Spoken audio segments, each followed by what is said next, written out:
We're here today to talk about IP ownership, which is clearly important to investors.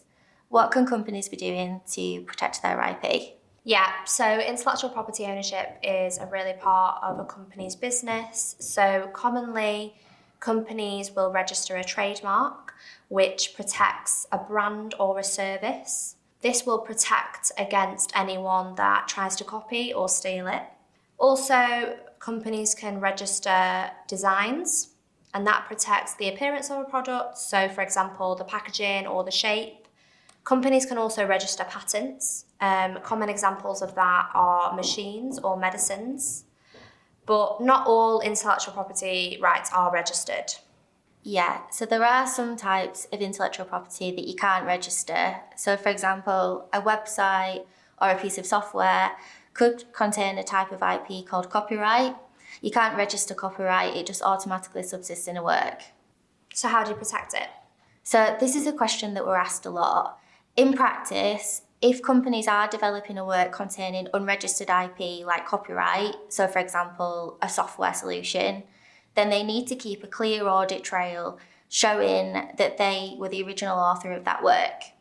And then if an IP issue arises in future, for example, if a third party says that they've copied that work, they can rely on that audit trail as evidence. Also, if a company is sharing information with third parties about their development work, they need to make sure that those parties have entered into confidentiality agreements. Yeah, that's a really good point. So if a business decides to appoint a third party to develop some works, is there anything else they should be doing other than entering into confidentiality agreements? The short answer is yes.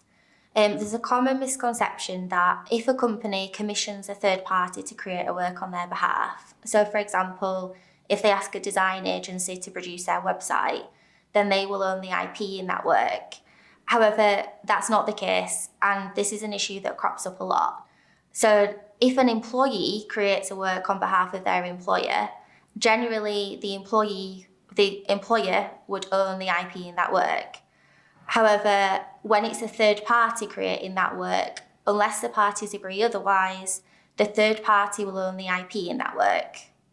In practice, this means that if companies are commissioning third parties to create works on their behalf, whether it's a design agency, a consultant, or a service provider, they need to make sure they've got clear contracts in place with third parties assigning the IP in the work. Is there anything else I need to be thinking about from an IP perspective?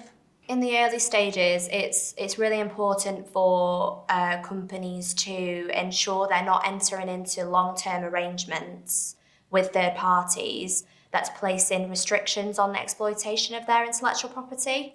So, for example, if a company creates a very valuable piece of software, then in the early stages, they'll want to make sure that they're not providing exclusive licenses to customers, because that could inhibit their ability to exploit their IP later down the line. Okay, thanks for your time. That was really helpful.